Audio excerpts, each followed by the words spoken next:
Guys, and welcome to Season 2, Episode 10 of the Derby Career Mode. And to start this episode, we've only got 6 games left of the season, and then of course we are going to move on to the new Career Mode, and I'll talk about that at the end of the episode. So let's get this episode out of the way and done with, because we're in the actual real danger zone at the moment. We're only 3 points off the relegation zone, so every point really does matter. So we're heading to our first game against Manchester United, a team that are of course in the top 4 of the league, so it's going to be very difficult to get anything out of the game, but we'll see of course. So we head into the 34th minute here, and Fellaini just charging through the team eventually goes to Mata with the ball out wide to Welbeck, and then back to Mata, and then back to Kagawa, and then back to Rooney. And that's the problem with this career mode. A lot of players on the deadline day, like Kagawa and Welbeck, are still at Manchester United when they should be at Dortmund and Arsenal. So we head into the second half of the game, and Sissy here just picks up the ball, goes past a couple of players really easily, just paces his way through, and then eventually puts it into the back of the net to make it 1-1 in the game. A really nice goal for him, of course, and I believe that is how the game does end. So a decent point against Manchester United team.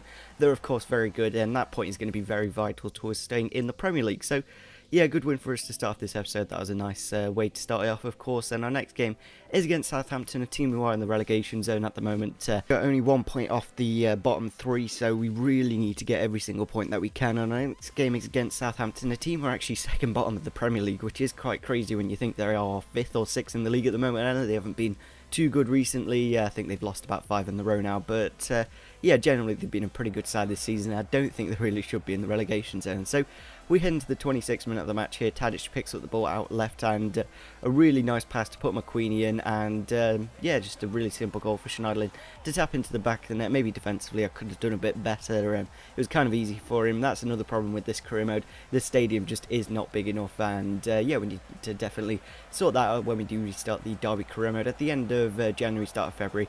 We'll talk about that though at the end, of course. And yeah, nice goal from City there, runs on the halfway line. So many times he's done that, and so many times he'll do it again, because he is that kind of player that just has all those stats that can do that amazing kind of style, where he just runs from the halfway line and gets the goal. And then in the 70-odd minute of the match, Bunjaku here, I just thought I'd bring him off the bench because it's towards the end of the season. We may as well give him some game time, and I think we had a couple of players out injured. I think Hendrick and Tonali were both out injured, so not many options. But Omar Mascarell here with a fantastic strike into the top of the net to make it 2-1 in the game, to get 3 points against Southampton at this time of the season is very vital, with only like 4 games left now.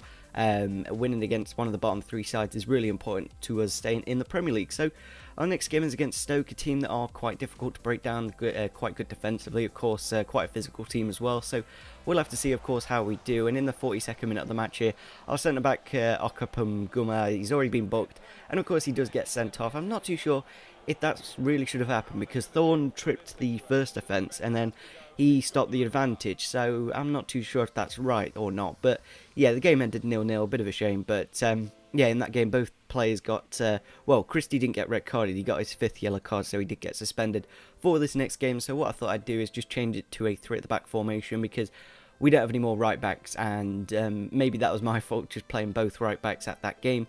But nevertheless, we're going to head into the game against West Brom, a team that we should be able to beat. They aren't exactly too good, but I don't know, with the new tactics, of course, it is going to be quite difficult for the team to settle in. So yeah, just going to change it up, of course, and just get the right 3-5-2, of course. We're going to have the DM. It's very similar to the formation that we have already, but just putting another striker in instead of a right back. So yeah, just changing up the team, making sure everyone's in the right position, then head into the game.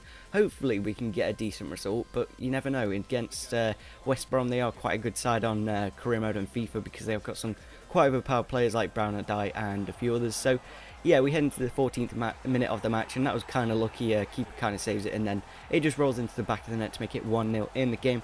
And then in the 37th minute, Jakub here picks up the ball, and it just shows how bad the 3 at the back formation is. Like, straight away 2 of our defenders had been taken out, and then Nathan Ake just the wrong side of Brown and Dye, and Marlos is there to put it into the back of the net, of course, the 5-star skiller. And yeah, we kind of just didn't really get back into this game. We did get a bit of a consolation goal here. Quite a nice goal, actually.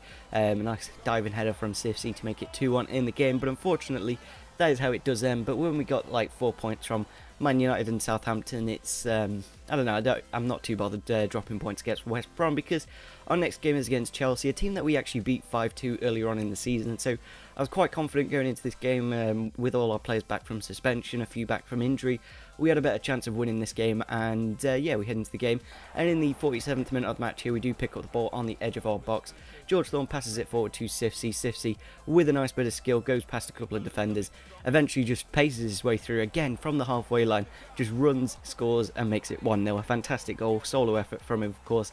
He's really dragged this team up. Without Sifsy, I don't think we would have stayed in the league because, well, in the league for now anyway, because obviously with like 24 goals or something, I doubt we would have got that from another position. So yeah, we head into the 57th match here, and again Sifsy, just a magical player, just walks around everywhere and gets the goal to make it 2-0 in the game. A nice goal from him, of course, and that is how the game does end against the absolute giants of Chelsea, who were actually top of the table, and for us to beat them was absolutely fantastic. I don't know what it is about Chelsea and the top sides, we seem to do quite well against them. So just changing up the side for the next game, of course, against, not too sure, I think we've just got some players back from injury, Jeff Hendrick and a few others here and there. So yeah, next game against Crystal Palace, hopefully we can do another good win for, of course, Crystal Palace are a team that are, I don't know, very similar to Stoke in a way, because they've got some really big, heavy hitters in their team, like Jedinak and Hangeland at the back, really strong defensive players, and they got quite a good attack. I think they signed Jay Rodriguez on this career mode, Barry Bannon here, on the edge of the box, passes it to Rodriguez and eventually gets himself into a good position to pass it to Jedinak just before half time to make it 1-0 in the game. A little bit of a shame we conceded that goal, because in the 90th minute of the match, Balassi here just passes the ball through for Shamak. Shamak just walks into the box, puts it to the back post, and Jay Rodriguez is there to extend the lead and to get the win, of course. A bit of a shame we did lose, but I'm not too bothered. We got a good amount of points against Chelsea and Man United, games that we shouldn't have really got the points from, and then we lose against the smaller side. So it is a bit weird, this career mode. Maybe it's just me not concentrating fully when we are playing smaller sides, of course. So yeah, we're going to head into our next game against Liverpool. It is going to be the final game of this series. So yeah, hopefully you guys did enjoy this series. 2 seasons long, of course. But yeah, there's a few things that have quite annoyed me, of course. So we need to get at least a point from this game if we are going to stay into the Premier League, because Sunderland are only 2 points away from us. We've got the better goal advantage. I doubt Sunderland are going to win 10-0. So as long as we get a point, we're staying in the Premier League. Unfortunately, Jordan I did get injured in the previous match, so he's not going to play against his former side, which is a bit of a shame, of course, but Gary Mackay-Stevens is a very good replacement. So setting up the team for the next game, hopefully we can get at least that point and stay in the Premier League. That'd be really important, of course. So we head into the match, of course, and in the 37th minute of the match here, Liverpool get a throw on the right-hand side. Glenn Johnson throws it in to Lallana. Lallana with a nice pass to Barini and then back to Lallana. Lallana just looks at the spaces and eventually it gets to Balotelli. Balotelli with a left-footed shot puts it into the back of the net to make it 1-0 in the game. I wasn't too concerned because I felt like we could get a goal against Liverpool. Their defence isn't too amazing, so we changed it up to a 4-2-4 because we needed that goal. Mason Bennett here runs into the box, and eventually it does go to Johnny Russo. A bit of a lucky deflection, I think it was off Skirtle or something, and we do make it 1-1 in the 85th minute of the match here, and that is how it does end. So a nice draw, meaning we stay in the Premier League, winning the Capital One Cup as well. A really nice series, of course, and yeah, we're going to move on to the Atletico Madrid career mode. So hopefully you guys did enjoy this series. Hopefully you understand why I'm stopping it just for the month. The players that didn't go on deadline, that was kind of annoying me. The players rating, some of them, they should be a lot higher, of course, and hopefully they do that in the January window, of course, and bring in a few players. That'd be nice, of course. So yeah, hopefully you guys do enjoy the new career mode. That should be up on Christmas Day, so hopefully you guys enjoy that. So smash the like button if you did enjoy this series. If we could get over 15 likes for the final episode of the Derby career mode, we'll be starting it back up in February. Subscribe if you are new to the channel, and see you soon. Bye.